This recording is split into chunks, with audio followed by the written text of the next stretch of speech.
Shalom bien-aimés, nous sommes en présence des révérends Dr Jacques Malouma, l'homme qui révèle la parole du Seigneur aujourd'hui et qui remet l'ordre pour que tout le monde revienne à la repentance.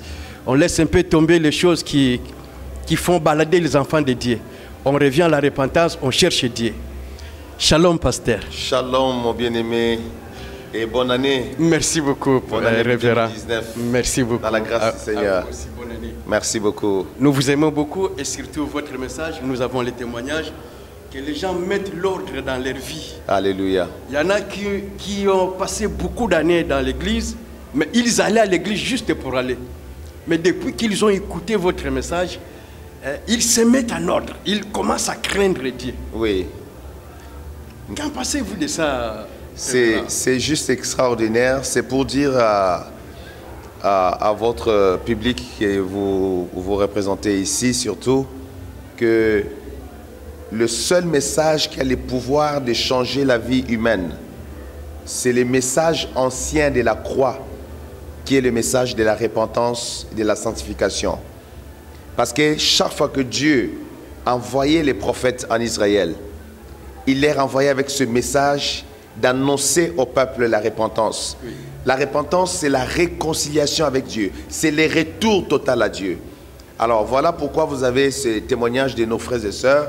Quand ils ont écouté de ma part le message que le Seigneur m'a confié de prêcher à son peuple ici dans la région parisienne, en France en général, partout où nous avons été, nous avons parlé de la repentance, de la nécessité de revenir à Jésus-Christ d'un cœur sincère, d'abandonner les choses du monde, de se tourner vers Jésus-Christ.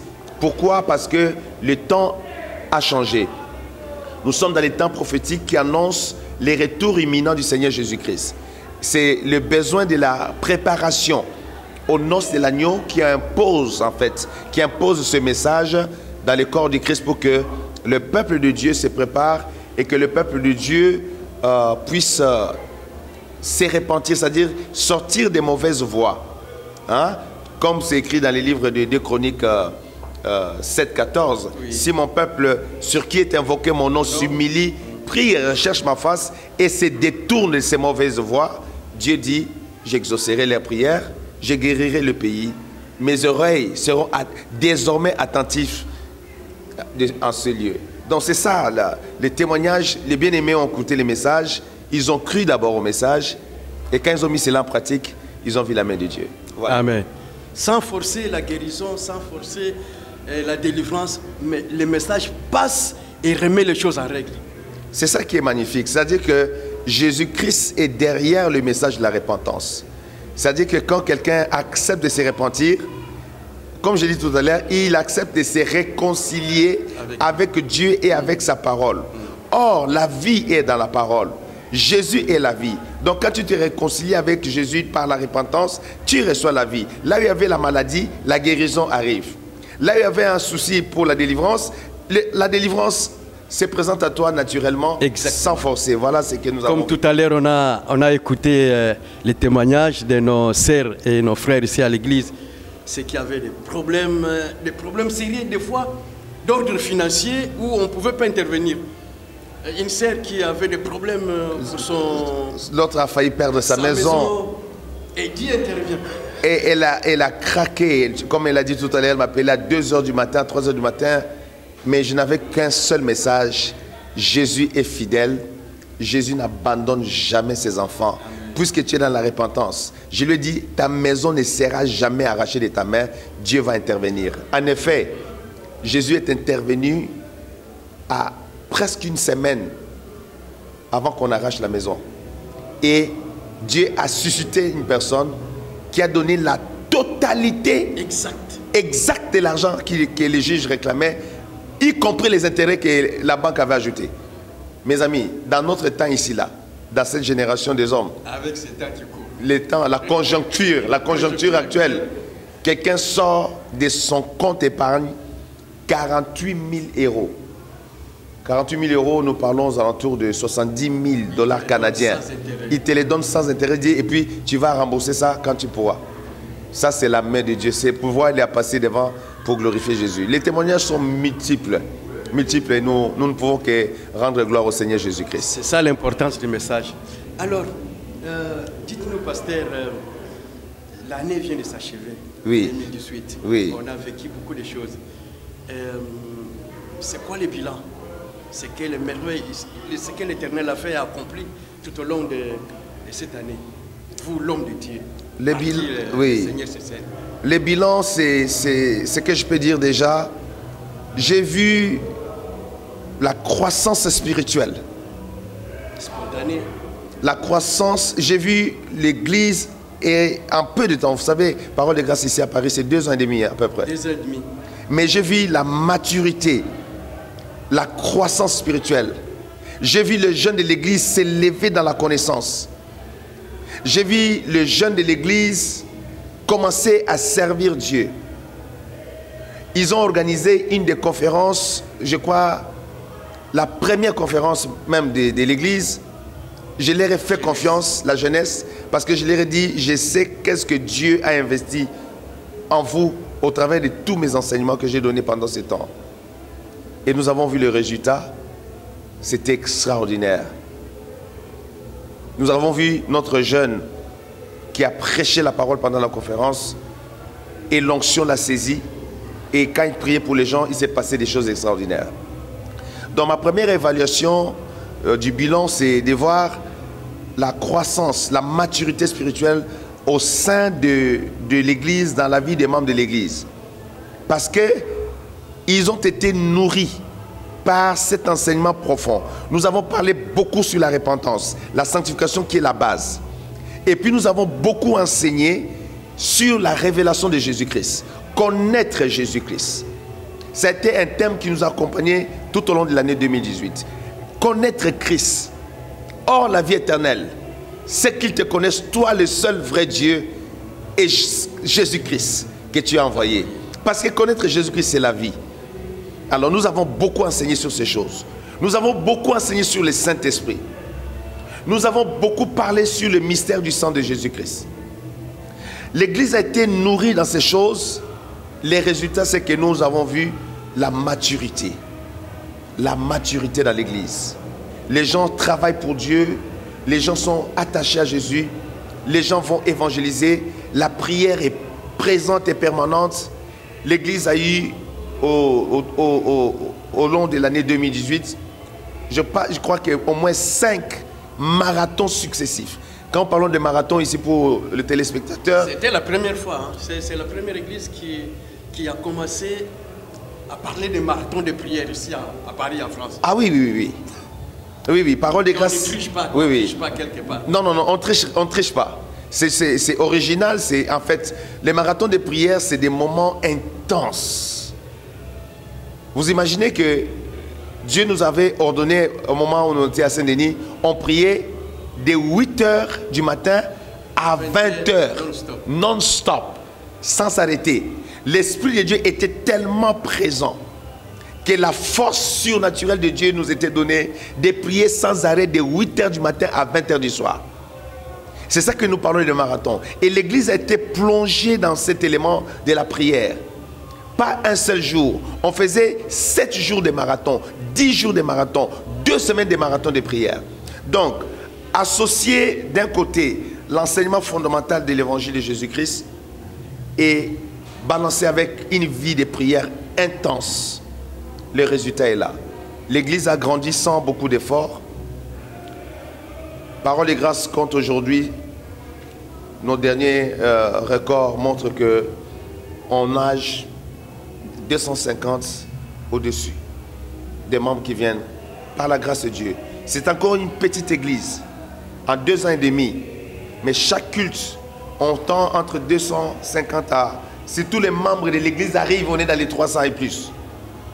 Parce que chaque dimanche, comme vous savez, dans les églises, il y a toujours des absents. Mais Dieu fait grâce ici. Dieu fait grâce. Nous remercions le Seigneur pour cette moisson de l'église. Et nous voyons aussi nos églises qui sont en province, qui sont toujours en croissance. Parce que Parole de grâce n'est pas seulement ici à Paris. Nous sommes bien sûr à Brest, à Quimper. Il y a un petit noyau qui est encore ici à Rouen. Ainsi de suite par la grâce de Dieu. Alors nous pensons dans le prochain mois, si Dieu nous fait grâce, de lancer une nouvelle église à Orléans. Donc, en général, la santé de nos assemblées est bonne. Je parle de plan spirituel. Et la croissance est maintenue. Donc, même les églises en province gardent leur croissance. Donc, nous ne sommes pas en décroissance, mais nous sommes en pleine croissance. Même ici, à Paris, nous rendons grâce à Dieu pour cela. Alors, nous avons eu en 2018 la première grande convention des jeunesses, PDG Expérience, qui a été un grand succès. Nous avons eu notre grande conférence annuelle des femmes affranchies qui a débordé ici. Les témoignages sont palpables et c'était glorieux, des témoignages puissants. La gloire de Dieu s'est manifestée à cette conférence avec Maman Domitila, Pasteur Béatrice. On était là, c'était fabuleux, magnifique. Et puis nous avons eu avec Maman Béatrice en dernier la retraite des Rambouillés qui a été très puissante et très glorieuse. Alors, le dynamisme est maintenu. Nous croyons qu'il y a encore beaucoup à faire. Il y a encore beaucoup à faire. Nous avons eu des services de baptême. L'année 2018, je crois, on a fait trois services de baptême. Voilà, une chaîne église, mais... On fait 3 baptêmes minimum par année. Et quand on parle de baptême, ce n'est pas moins de 20 personnes et plus. C'est dû au message de la repentance. C'est dû au message de la repentance, l'impact de la repentance, la soif qui naît dans le cœur de Dieu, dans le cœur des enfants de Dieu. Ils réalisent qu'ils doivent rentrer dans la parole, ils doivent s'aligner maintenant sur la parole. C'est pourquoi il y a tous ces baptêmes-là. Donc baptême après baptême. Et puis les vidéos sont là. Quel genre de baptême avec une grande visitation du Saint-Esprit. Dans les eaux de baptême, les gens reçoivent la délivrance dans les baptêmes. Les gens sont guéris pendant les baptêmes. Je ne sais pas comment expliquer. Moi-même, des fois, je suis étonné. Je dis, mais ce n'est pas possible. C'est la gloire de Dieu. Donc, amen. Nous avons eu 3 baptêmes successifs au cours de l'année 2018, par la grâce de Dieu. Donc, voilà un peu le bilan général. Nous remercions le Seigneur. Et l'Église a lancé un projet d'achat bâtiment. Le projet a été lancé le 20 janvier, plus exactement, 2018. Nous nous sommes mis vraiment dans le projet au mois de mars. Et puis nous avons commencé à mettre un peu d'argent de côté. Par la grâce de Dieu, les enfants de Dieu ont contribué massivement.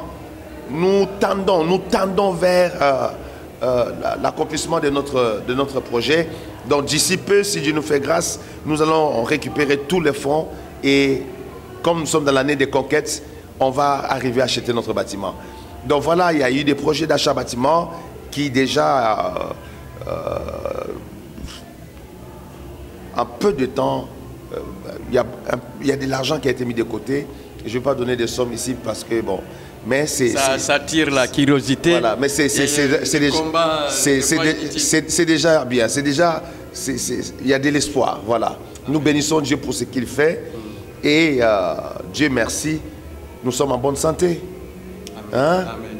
Nous sommes en bonne santé, nous servons Jésus-Christ. Il nous a gardés, il a gardé nos familles. Comme Josué, quand il est revenu du combat, il donne les rapports à Moïse, il dit, de tous ceux qui sont partis, personne ne manque. Il est revenu avec toute l'armée au complet. Voilà, nous avons terminé l'année par la grâce de Dieu. Amen. Aucun membre de l'Église ne manque. Amen. Tout le monde est présent dans la grâce du Seigneur. Voilà ce que je peux dire. Amen. Et pour l'année 2019? Oh, l'année de conquête et de repos. Amen. Oh my God, ça c'est notre année que Dieu nous donne. Et nous croyons que ça va être une année de bénédiction, une année bénie par l'Éternel. Et nous avons donné les secrets. Les secrets, c'est ce que Caleb a expliqué dans Josué chapitre 14. Il a été fidèle. Et il a suivi entièrement la voie de l'Éternel, son Dieu. Voilà le secret d'une année victorieuse. Suivre entièrement la voie de Dieu. Rester dans la parole de Dieu. Ne pas sortir, ne pas suivre la mouvance qui se veut dans certains milieux chrétiens. Mais rester, demeurer dans la parole. Jésus a dit, si vous demeurez dans ma parole et que mes paroles demeurent à vous, demandez ce que vous voudrez.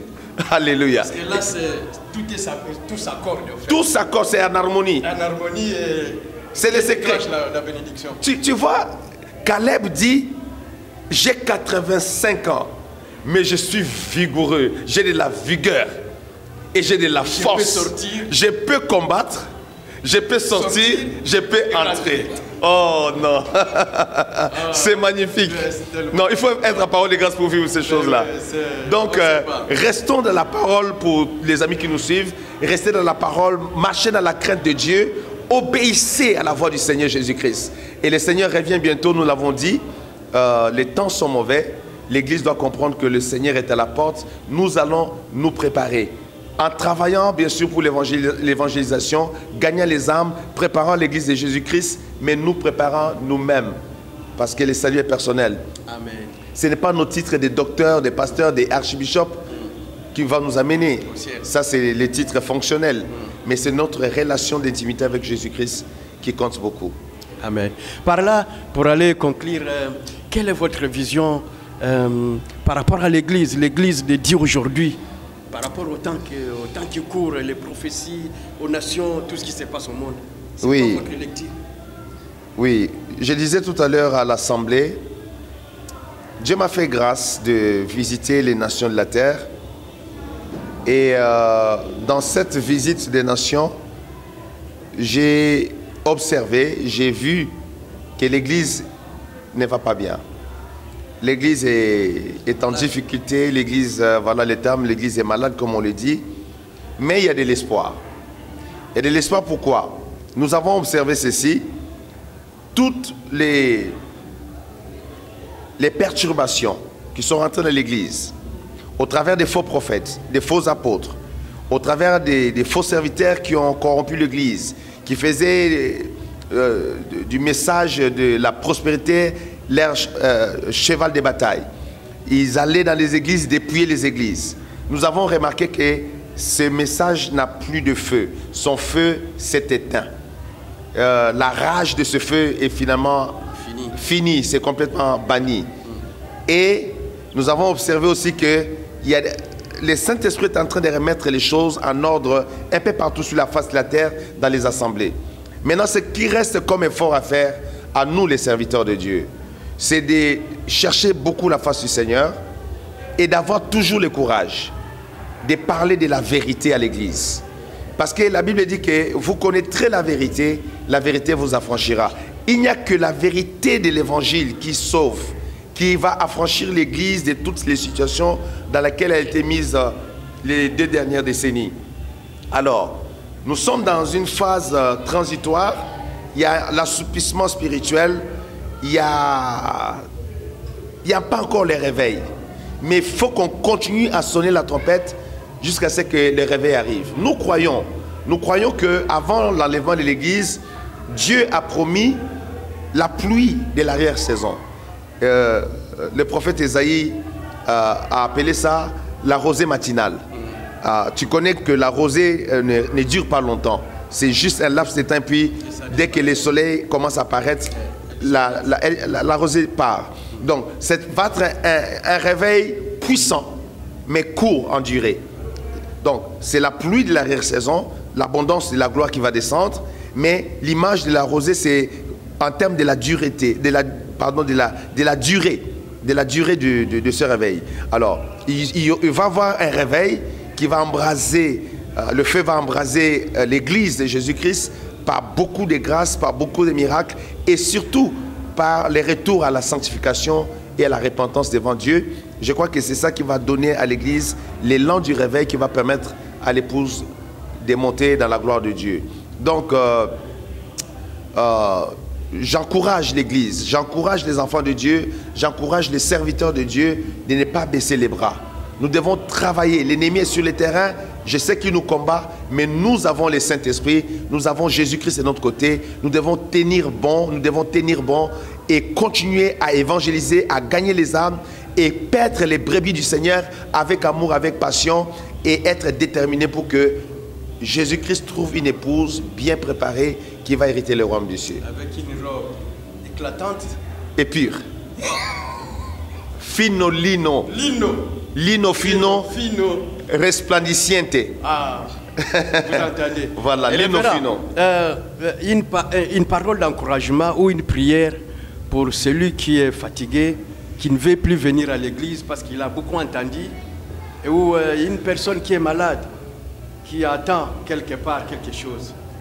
je vais dire à ces bien-aimés, Jésus vous aime. Nous sommes en début 2019, nous sommes le 1er janvier 2019. Jésus vous aime, ne vous découragez pas. La Bible dit que Jésus-Christ est le même, il répondra à votre prière. Nous sommes là, comme je disais tantôt à l'église, tous les serviteurs ne sont pas mauvais. Dieu a encore ses serviteurs authentiques qui n'ont pas plié les genoux devant Baal, mais qui ont continué à servir Yahweh, l'Éternel, le Dieu des cieux et de la terre, le Dieu d'Abraham, d'Isaac et de Jacob. Il est le Père de notre Seigneur Jésus-Christ. Alors, je vous tends la main. Si vous êtes dans la région parisienne, venez nous voir à Parole de Grâce. C'est une maison extraordinaire où l'Esprit de Dieu est présent, où la parole de la vie éternelle est prêchée et les âmes sont encouragées. Venez nous joindre et nous prierons pour vous. Pourquoi ne pas essayer? Venez au nom de Jésus-Christ. Que Dieu vous bénisse et surtout bonne année. Gardez le sourire et gardez la joie dans vos cœurs. Shalom, shalom bien-aimés. Alors nous sommes avec Papa Ferdinand, notre papa préféré qu'on aime beaucoup. Alors papa, dis-nous un peu, on vient de passer une année 2018. Qu'est-ce qui t'a marqué pendant cette année au niveau spirituel, matériel, physique? Shalom à tous ceux qui regarderont cette interview-là. Pour l'année 2018, de façon spirituelle, au niveau de l'église Parole de Grâce, nous avons connu des événements heureux. D'abord, l'événement des jeunes. Les jeunes ont pris l'ampleur au niveau de notre église. Et par la suite, la convention des femmes a franchi. Et le dernier événement en ce moment, c'est l'arrêté des femmes. Autour de ces différents événements, nous avons connu ce qu'on appelle le changement d'identité. Et après le changement d'identité, nous avons eu ce qu'on appelle accélération divine. Donc, parlant de ces trois événements, moi j'ai été comblé spirituellement. Et il faut dire qu'au niveau de l'église Parole de Grâce, j'ai été vraiment nourri en parole. L'enseignement que je reçois m'a transformé parce que je l'ai mis en application. Et aujourd'hui, tous ceux qui me voient en dehors de l'église me demandent qu'est-ce que je deviens, parce que je ne suis plus le même qu'on connaissait auparavant. Ça, c'est le changement de mon comportement. Maintenant, du point de vue matériel, je suis en ce moment très riche. J'ai obtenu une richesse indéfinie, indéterminée, du moins. Cette richesse, je ne sais pas comment estimer le montant que j'ai en banque, dans une banque spirituelle. Alors, vous savez, quand Dieu te donne, vraiment, pour estimer un tel montant, c'est vraiment difficile. J'ai été enrichi et je suis devenu riche. Je suis devenu très sage par la parole, par l'enseignement que donne le docteur Jacques, et qui nous donne souvent des enseignements très édifiants à travers lesquels tu retrouves toi-même ta vie. Donc, sur ce point, je suis devenu très riche. Ça, je vous assure que personne ne peut m'enlever cette richesse en 2019. Amen. Concernant d'autres aspects, il faut dire que quand on demande aux gens de venir à Parole de Grâce, ce n'est pas une façon de faire la publicité de l'Église, mais c'est une façon de faire la publicité de Jésus. Ici, à Parole de Grâce, Jésus est réel. Parce que l'enseignement que nous recevons ici nous transforme à tel point que quand tu le mets en application et que tu ne changes pas de comportement, c'est que tu n'as rien compris. Donc, quand tu reçois un enseignement ici et que tu le mets en application, ça te change complètement de comportement. Et tout va bien. En 2018, en tout cas, Dieu a fait beaucoup de choses pour moi. Du point de vue stabilité économique, Dieu m'a donné une très belle voiture. En ce moment, je voulais avoir une très belle voiture. Certains diront que c'est du matériel, c'est vrai, mais c'est Dieu qui me l'a donné. Amen. Et en plus, en tout cas, il m'a stabilisé du point de vue... En tout cas, je suis devenu stable, franchement. Donc, ça veut dire que l'église Parole de Grâce est une référence de stabilité et de changement de comportement. Voilà. Amen, amen. Très bien, papa. C'est vraiment édifiant ce que tu viens de dire. Si je comprends bien, c'est le fruit du message de la repentance et de la sanctification que prêche le docteur Jacques Malouma. Est-ce que tu peux nous dire par rapport à ces messages qui t'a transformé, qui t'a apporté de la richesse, qui t'a édifié, qui a fait que ce que tu es aujourd'hui? Ouais. De prime abord, le socle même de cette église, qu'on appelle Parole de grâce, c'est la sanctification, la repentance et la repentance. C'est le socle de l'église, de notre assemblée. La repentance et la sanctification. Amen. Si tu épouses ces deux actes, il n'y a pas de raison que Dieu ne se présente pas à toi. Donc moi, quand je suis venu à la Parole de grâce, et qu'on m'a dit que ici on enseignait que la repentance et la sanctification, je me demande, mais qu'est-ce que cela veut dire? Mais au fur et à mesure des enseignements que j'ai reçus, et que c'est un monsieur qui enseigne très bien, il a une façon d'enseigner, et pendant l'enseignement, toi-même tu te dis, mais attends, mais j'ai perdu tout mon temps pour rien, alors que ces gens d'enseignement existent dans cette église-là. Mais honnêtement, je vous le dis, j'ai même plus besoin de noter quoi que ce soit sur un petit bout de papier.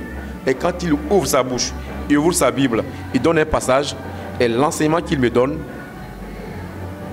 il n'y a que moi-même qui me donne une conclusion. Amen. Voilà. Donc c'est ce que je peux dire à tous ceux qui seraient intéressés par l'enseignement que donne le docteur Jacques Malouma. Amen. Merci papa. Une dernière question.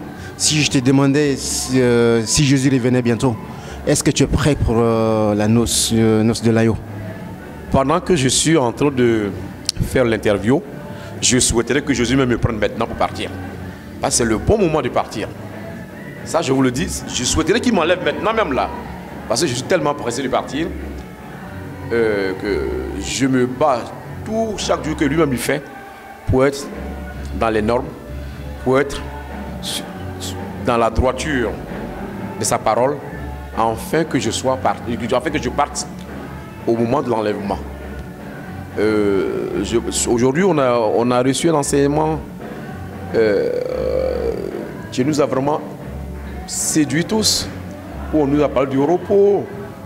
On nous a dit qu'il fallait s'imposer au diable, que cette année, que le diable n'ait plus d'emprise sur chaque enfant de l'église, Parole de grâce, et que sa volonté soit faite, et que nous soyons à chaque instant de la vie que nous menons en parfaite harmonie avec la parole de Dieu, afin qu'on soit sauvé, afin qu'on soit enlevé le jour de l'enlèvement. Amen. Voilà. Maintenant, je lance un appel aux âmes errantes. C'est comme ça que je peux m'exprimer ainsi. Aux frères, aux sœurs qui n'ont pas encore d'assemblée. Je leur demande tout simplement que l'église Parole de grâce est une église de référence. Moi, je leur demande, ici, nous ne parlons pas de la prospérité. Nous parlons tout simplement de la repentance et de la sanctification. Qu'ils viennent ici dans cette église pour que leur vie soit sauvée. Amen. Et pour que le jour de l'enlèvement, qu'ils ne soient pas oubliés également. J'en ai fini. Okay.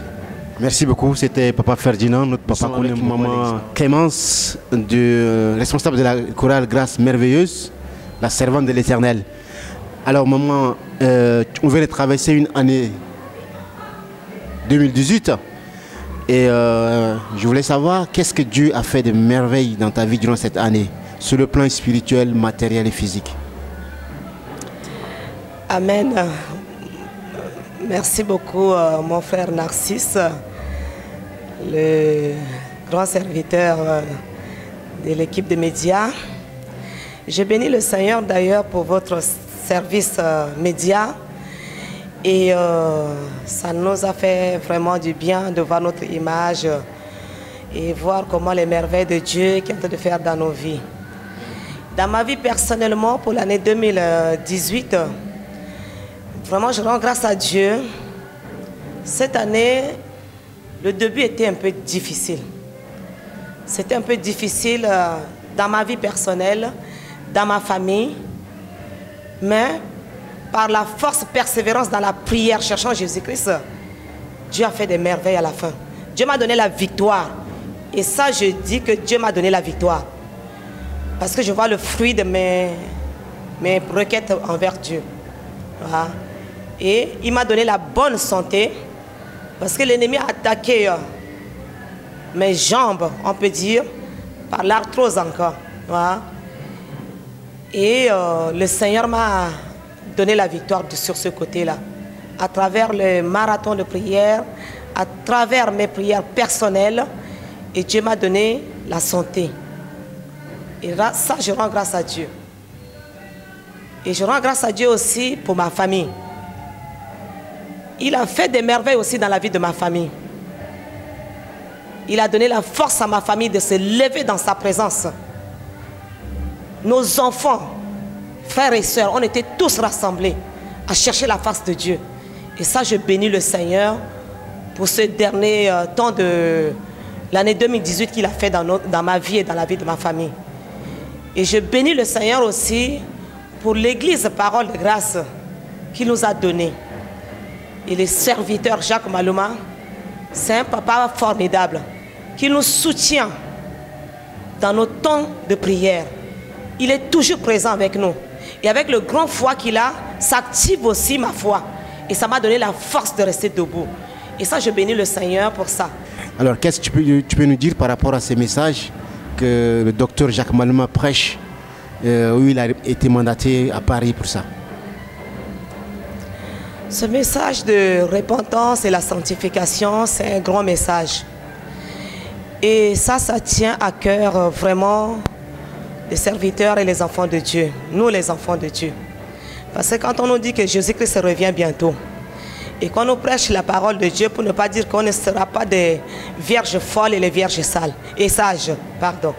Alors, vaut mieux qu'on soit les vierges sages que soit des vierges folles. Parce que le docteur Jacques Maluma nous donne ce message, parce que Dieu l'a choisi pour ce message. Et qu'à travers ce canal, qu'il passe le message, nous les peuples de Dieu, moi personnellement, je saisis chaque fois quand il passe le message. Et je travaille dessus chaque fois aussi. Parce que la parole nous dit, la vie c'est un effort. Hein? On doit faire des efforts. Il ne faut pas rester comme ça et attendre à ce que oui, ça va venir. Parce que l'ennemi est là aussi pour nous tenter. Mais à travers la parole de Dieu, ça nous fortifie. Mais il faut être toujours à l'église. Il faut être toujours assidu à l'église, assister à des enseignements. Et c'est ce que je faisais chaque fois que je suis à l'église. Et Dieu m'a fait grâce que je saisis ce message de la repentance et la sanctification. Et je travaille sur moi-même. Je travaille ce message sur moi-même.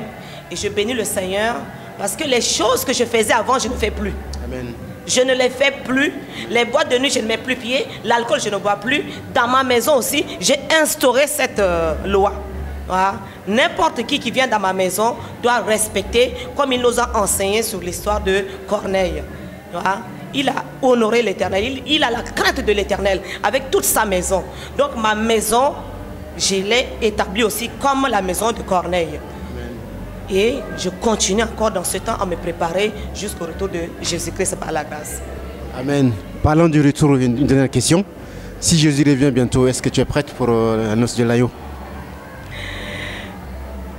Je vais dire que je vais continuer à persévérer encore. Jésus revient, je serai prête. Ça, je serai prête. Et pour ceux qui ne sont pas encore prêts ou bien qui sont encore dans les doutes, dans la confusion, qu'est-ce que tu peux les dire comme message? Aujourd'hui, je les encourage. Il ne faut pas rester dans l'ignorance. Il ne faut pas non plus rester dans la culpabilité. Il ne faut pas non plus de se blâmer, se renfermer. Il faut venir à Jésus-Christ tel que tu es. Parce que Jésus a dit, venez à moi, vous tous qui êtes fatigués, chargés. Et il va nous décharger de nos fardeaux. Il n'y a que Jésus qui peut nous décharger de toutes ces saletés. Mais pour ça, il faut prendre le courage et avoir la foi. Ça veut dire que courage pour dire que je dois changer. Et je dois être transformé. Parce que la vie que je mène avant, ça m'apporte en quoi? Je dois analyser les deux. Si l'autre ne t'apporte que des souffrances, viens à Jésus-Christ et tu auras la paix. Le repos, comme notre papa nous a dit, c'est le repos total avec Jésus-Christ. Alors j'encourage mes bien-aimés de prendre une décision. une décision avec Jésus. C'est pas facile, mais... Shalom, shalom, bien-aimé, bonne année, on est en 2019. Amen. Je suis avec papa Gilbert, notre papa qu'on aime beaucoup, Amen. Toujours debout, Amen. Toujours souriant. Amen. Alors papa, qu'est-ce que Dieu a fait pour toi de merveille durant cette année 2018 qu'on vient de traverser? Sur le plan spirituel, matériel et physique. Je te vois toujours joyeux, oui. Tu brilles tous les jours. Amen. Ça suppose que l'année s'est bien passée. Tout à fait. Alors vraiment, je tiens à vous dire merci pour cette interview. Le Seigneur a fait beaucoup de choses durant cette préparation de l'année 2018. On a eu des enseignements par notre révérend, le pasteur Jacques Malouma, qui nous enseignait beaucoup de choses dans la crainte de la parole de Dieu, ce qui a fait que cette année 2018, nous l'avons traversée dans la crainte de la parole de Dieu. Et cette mouvance de l'Église, Parole de Grâce, a fait qu'on a pu communiquer avec beaucoup de nos frères, avec lesquels on a partagé les aléas du travail, qui nous ont conseillé selon les CV, qui nous ont conseillé selon certaines entreprises, et on n'a pas été seul. Donc ce qui a fait que la motivation a été plus, et dans la crainte du Seigneur, on a vraiment traversé cette année 2018 positivement, et on est maintenant dans l'année 2019, et on confie cette année au Seigneur. C'est pourquoi nous sommes rassemblés ensemble ici pour fêter cette année 2019 ensemble, dans l'amour, dans la grâce de Dieu et dans la paix. Amen. Amen. Merci papa Gilbert. Alors je suppose que c'est le message de la repentance et la sanctification qui t'a transformé, qui t'a amené dans une dimension, dans des profondeurs, afin que tu puisses comprendre les choses cachées à ceux qui ne connaissent pas Christ. Et toi, tu l'as bénéficié. Alors, qu'est-ce que tu peux nous dire par rapport à ces messages de la repentance et de la sanctification? Alors, le message de la repentance et de la sanctification, c'est un très bon message qui nous permet de prendre conscience de beaucoup de domaines de nos vies dont on ignorait la connaissance. Parce que la Bible dit que mon peuple périt par manque de connaissance. Donc, je pense que la connaissance est quelque chose de primordial. Donc, la repentance, c'est devoir prendre conscience qu'on a fait quelque chose qui n'est pas bien et se repentir. Mais tant qu'on n'a pas pris conscience qu'on n'est pas, on ne doit pas se repentir, ou bien qu'on n'a pas fait quelque chose de grave, c'est dur de se repentir. La prise de conscience est vraiment très importante. Donc c'est cette prise de conscience-là dont moi je parle. Et j'ai eu cette prise de conscience. Pour vous faire une petite révélation, j'étais à Lille dans le Nord-Pas-de-Calais, donc j'ai fait pratiquement 16 ans, 18 ans. Et j'allais dans une église là-bas, j'ai fait pratiquement 9 ans. Mais il est là mon frère. J'ai dit il n'y a même pas 3 jours que j'allais à l'église, mais j'allais à l'église pour aller à l'église. Donc c'est une prise de conscience qui fait qu'un homme aujourd'hui de 46 ans, 47 ans se met debout pour dire qu'il allait à l'église pour aller à l'église. C'est une prise de conscience.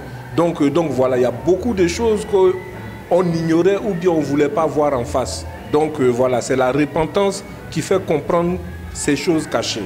Donc voilà, moi je tiens à dire à mes frères, à mes petits frères, à mes petites soeurs, même à mes grandes soeurs, c'est très important la repentance. Merci papa. Merci papa. Alors je pense que le message de la repentance et de la sanctification, c'est pour nous amener sur le chemin de l'éternité. Oui. Alors papa, tu peux me dire, est-ce que tu es prêt pour la noce de l'agneau? Parce que Jésus revient bientôt. Est-ce que toi, personnellement, est-ce que tu es prêt?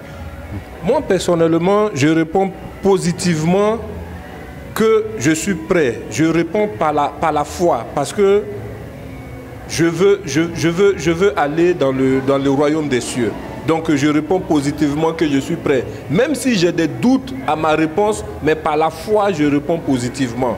Parce que la parole de Dieu dit que quand tu te repens, jusqu'à la dernière minute, si tu te repens et que tu confesses tes péchés dans la foi, Jésus te pardonne. Donc moi, j'ai foi à cette parole-là et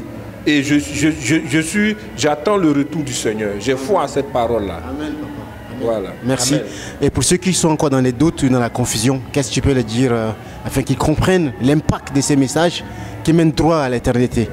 Pour ceux qui sont dans la doute et la confusion, je leur demande simplement de venir partager la parole. La parole de Dieu, ce n'est pas une église. Aujourd'hui, il ne faut pas qu'on fustige la parole de Dieu sur une église. Ce n'est pas une église, ce n'est pas une assemblée, c'est la parole de Dieu. Et c'est la parole de Dieu qui fait son travail. Moi, je pense que les frères, il faut dans la vie, il faut partager beaucoup de choses. Quand tu ne partages pas certaines choses, tu ne peux pas connaître que ça c'est bon ou ça c'est pas bon. Il faut avoir plusieurs connaissances. Et quand tu as cette connaissance-là, tu peux décider. C'est parce qu'aujourd'hui, nous avons accepté de comprendre la parole de Dieu, qu'on a compris que la vie qu'on menait avant, elle n'était pas bonne. Donc voilà. Alors ces frères qui hésitent, je leur dis, venez, on va partager la parole de Dieu. Et Dieu a son Esprit Saint en vous et en nous. Donc vous avez une partie de Dieu en vous. Venez, on va partager la parole. Venez, on va grandir ensemble. Venez, on va cultiver l'amour, le pardon et la paix ensemble. Amen. Dans la crainte du Seigneur. Amen. Amen. Merci beaucoup, papa. Shalom, shalom, bien-aimé. Bonne année à vous. Alors, je suis avec papa Pichou, le papa qu'on aime beaucoup de l'Église Parole de Race. C'est lui qui gère nos enfants à l'Ecodim. Donc, papa, je voulais savoir qu'est-ce que Dieu a fait pour toi de merveilleux durant l'année 2018 qu'on vient de traverser. Ah bon, shalom, shalom, bonne année aussi à toi aussi. Amen, papa. C'est ce que nous aimons beaucoup. Merci. Le frère qui nous soutient, qui nous aide un peu à avoir les bons sons, les images, tout ce que nous voyons sur Parole et Grâce Paris, l'image sur Facebook, c'est le frère Narcisse qui est chargé de ça. En tout cas, nous t'aimons bien, notre frère Narcisse. Merci, plaisir à moi. Par rapport à l'année 2018, Dieu a fait pour moi de grandes choses. Je me suis rendu compte que durant l'année 2018, je ne me suis pas retrouvé à l'hôpital.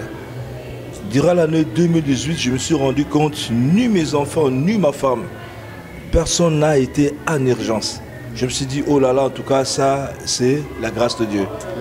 Là, sur le plan santé. Sur le plan spirituel, Dieu a encore accentué encore ma foi.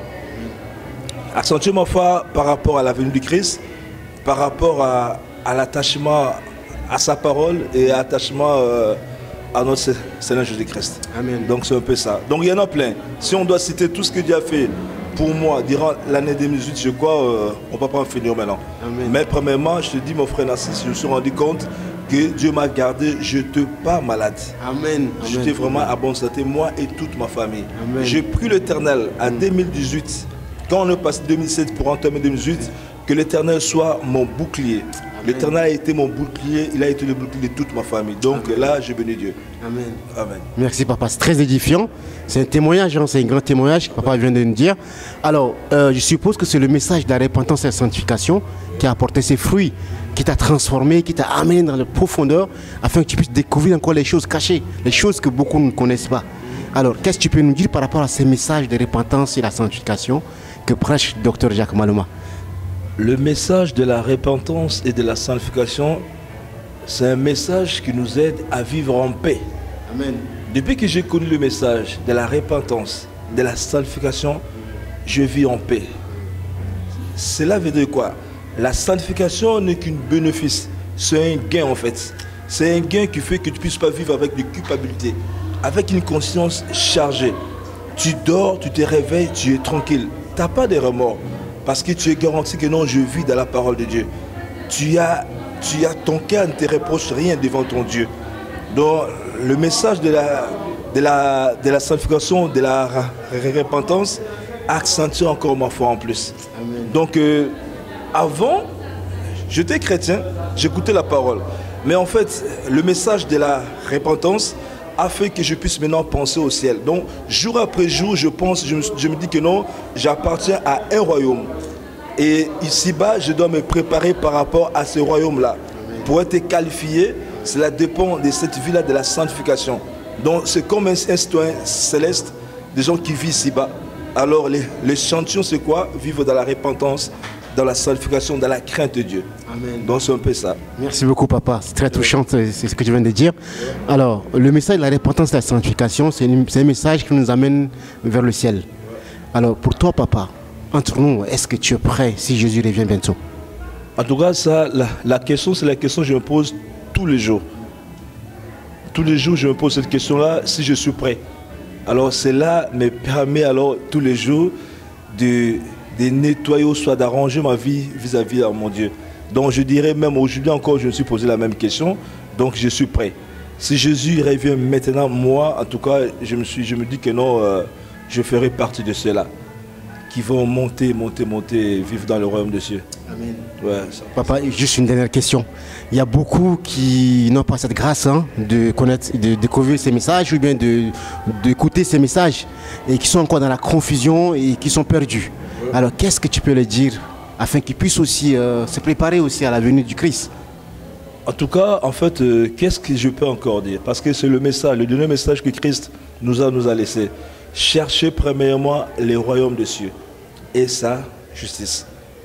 Donc du fait que tu cherches premièrement les royaumes de cieux et le reste, Dieu te donnera comme un cadeau. Donc cherchez premièrement les royaumes de cieux. Si tu cherches les royaumes de cieux, cela te permettra de vivre dans la sanctification, dans la crainte de Dieu. Et il n'y a que des bénéfices, il n'y a que des avantages de vivre une vie de sanctification, une vie dans la crainte de Dieu. Tu ne regretteras rien du tout. Shalom. Ouais, c'est un peu ça. Je suis avec l'homme de Dieu, le grand serviteur de l'Éternel, le maestro en question qui est en face de moi. Donc c'est pas n'importe qui. Alors papa, bonne année. Bonne année. Ok. On vient de traverser un bateau l'année 2018. Alors je suppose qu'il y a eu des bas et des hauts. Et qu'est-ce que Dieu a fait pour toi de merveilleux? Commence par les bonnes choses d'abord. Qu'est-ce que Dieu a fait pour toi de merveilleux sur le plan spirituel, matériel et physique? J'ai béni le Seigneur pour cette opportunité. Dieu a fait pour nous de grandes choses. Déjà le fait d'être en vie, c'est un grand témoignage. Le fait d'être en bonne santé et aussi le fait de connaître le Seigneur, c'est un privilège. En ce moment, il y a de ceux-là qui vivent dans la sorcellerie, dans les fétiches, qui côtoient les marabouts, mais nous avons la grâce de connaître le Seigneur des Seigneurs. C'est ça un privilège que d'être appelé fils de Dieu, serviteur du grand roi. Ça, c'est une grâce extraordinaire. C'est des choses que l'homme ne peut pas donner, c'est des choses que Dieu seul est capable de faire dans la vie d'un homme. C'est ce que Dieu a fait pour moi et pour ma famille. Dieu nous a gardés, nous a protégés tout au long de cette année, malgré les hauts et les bas. Et c'est ça la vie d'un homme. David dit que même si je traverse la vallée de l'ombre de la mort, il a dit que je ne reste pas là, je traverse. Donc la vallée de l'ombre de la mort, c'est juste, on est en train de traverser. Il y a des moments difficiles qui peuvent arriver, mais on est en train de traverser. Mais il dit, je ne crains aucun mal parce que ton bâton et ta houlette me rassurent. Dieu est avec nous et nous avons toujours cette conviction qu'il fera encore de grandes choses dans nos vies dans cette année 2019. Amen. Merci papa, merci beaucoup. Tu nous prêches aussi la repentance et la sanctification. Et pour toi personnellement, qu'est-ce que tu peux nous dire par rapport à ces messages auxquels le Père de la maison nous a amenés depuis Canada? Le message de la sanctification prêché par notre pasteur, le révérend Jacques Malouma, c'est un message qui nous recadre un peu. Moi, ce que je retiens dans ces messages, c'est que la Bible dit deux choses pour voir Dieu. Il a dit rechercher la paix avec tous et la sanctification sans laquelle personne ne verra le Seigneur. La paix avec tous et la sanctification sans laquelle... Tu sais mon frère, tout le monde peut prier. Tout le monde peut intercéder, tout le monde peut donner les offrandes, mais être en paix avec tout le monde, c'est un problème difficile. Mais le Seigneur ajoute en cela la sanctification. Et le révérend ajoute un élément important en disant que nous acheminons lentement mais sûrement vers la fin de toutes choses. Et si nous lisons Matthieu 24, nous verrons que tous les signes que le Seigneur nous a démontrés dans ces versets sont en train de s'accomplir. La guerre, la famine, c'est des choses qu'on entend tous les jours et surtout en Europe, on suit les actualités, on comprend que vraiment c'est la fin. Et c'est des signaux pour nous permettre à comprendre que le Seigneur revient bientôt. Et nous devons nous sanctifier, marcher dans la crainte de Dieu et chercher le Seigneur, nous accrocher au Seigneur parce que nous savons que son retour est imminent. Parce que sans la sanctification, personne ne verra le Seigneur. Et lorsque nous prêchons, nous disons que la fin de toutes choses est proche. Et il y a un moment où nous allons rejoindre les saints, dans les anges, les saints au ciel avec les anges. Nous allons adorer, nous allons louer. Et pour adorer, pour louer, il faut mener d'abord une vie de sanctification ici afin d'être avec les saints là-bas pour louer et adorer les Seigneurs. Amen. Amen. En tout cas, c'est très touchant, c'est ce que tu viens de dire, l'homme de Dieu. Alors, moi j'ai une dernière question. Si Jésus revient bientôt, est-ce que toi, personnellement, tu es prêt? Par rapport à cette question, je peux dire, comme Apocalypse dit, qu'il faut que ceux qui se sanctifient continuent encore à se sanctifier. il a dit, il faut que ceux qui ont cette robe blanche continuent encore à laver leur robe blanche, parce que nous savons ni le jour ni l'heure. Nous connaissons tous la parabole des 10 vierges. 5 étaient folles, 5 étaient sages. Alors nous devons nous comporter comme les 5 qui étaient sages, pour que lorsque l'époux va revenir, que nous soyons prêts. Et chaque jour, j'ai fait cet effort pour me sanctifier, mener une vie correcte, craindre Dieu, être, comme j'ai dit au début, être en paix avec tout le monde et rechercher la sanctification sans laquelle personne ne verra le Seigneur. Pour que ce jour-là, comme la Bible dit, que je ne sois pas rejeté, mais que je sois appelé bon et fidèle serviteur. Comme Jésus a dit, tu seras appelé bon et fidèle serviteur, entre dans la joie de ton maître. Parce que Christ a dit, ces jours-là, il y a de ceux-là qui diront, nous avons prêché en ton nom, nous avons prophétisé en ton nom, nous avons parlé de ta part. Mais Jésus a dit que je ne vous connais pas. Pourquoi? Parce que c'était des gens qui n'ont pas eu à mener une vie de sanctification. Parce que les miracles, ce n'est pas un signe que Dieu est avec, ce n'est pas seulement un signe que Dieu est avec un homme de Dieu, mais on connaît un homme de Dieu au travers le fruit, parce que la Bible dit on les reconnaîtra par leurs fruits. Voilà pourquoi ma vie, je fais un effort pour que je puisse produire des fruits dignes de repentance. Amen. Merci beaucoup, papa. Alors, pour les brebis égarées, les vierges folles, ceux qui sont encore dans la confusion, qui sont perdus, qu'est-ce que tu peux leur dire comme message afin de les relever? Parce qu'on ne peut pas aller au ciel et les abandonner.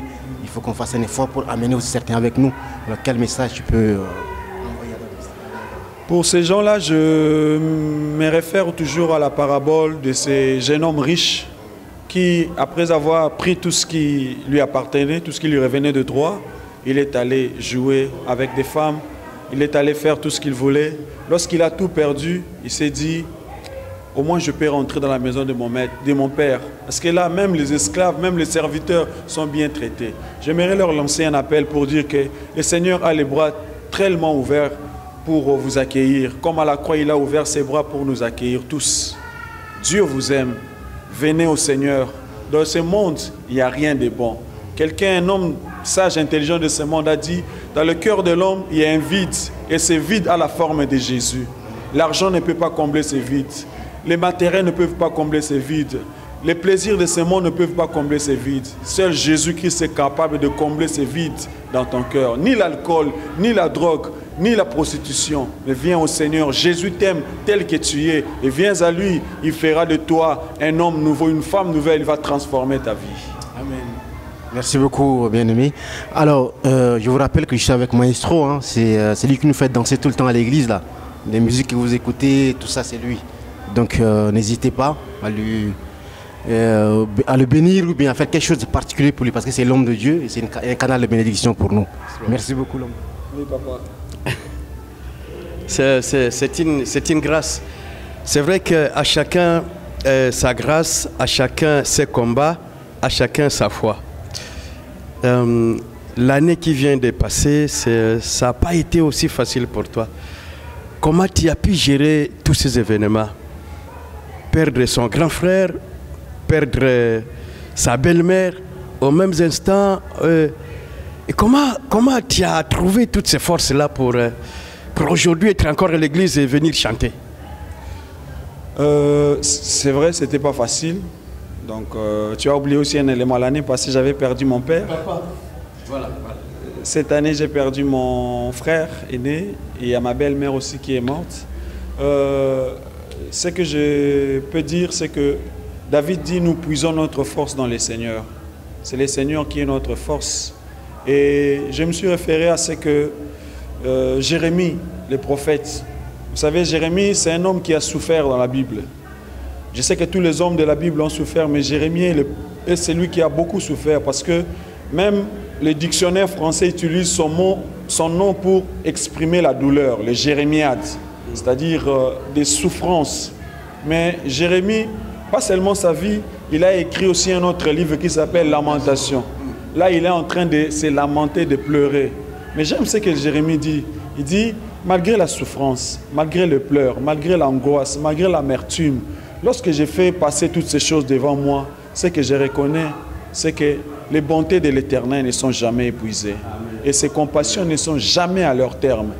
Un pasteur a dit, les bontés de l'Éternel, c'est 23h59, parce qu'elle se renouvelle tous les jours. Quand il fait 24 heures, les bontés de l'Éternel se renouvellent. Donc, automatiquement, les bontés de l'Éternel vaut 23h59. À 24 heures, les bontés de l'Éternel se renouvellent tous les jours dans nos vies. Dieu est bon. Les problèmes, c'est vrai, ça peut arriver, c'est ça la vie d'un homme. Et ça ne peut pas nous empêcher, ni nous faire croire que Dieu ne nous aime pas. Non, Dieu nous aime. Parce que Christ lui-même est passé par là. Et il a dit, si lui, le bois vert, il a connu la souffrance, à combien plus forte raison, nous, le bois sec. Restons accrochés au Seigneur. Je crois que le Seigneur a un plan merveilleux pour nous et il va nous soutenir. Comme a dit le Seigneur, mon juste vivra par la foi. Amen. Que Dieu te bénisse et te fortifie. Merci, Bishop.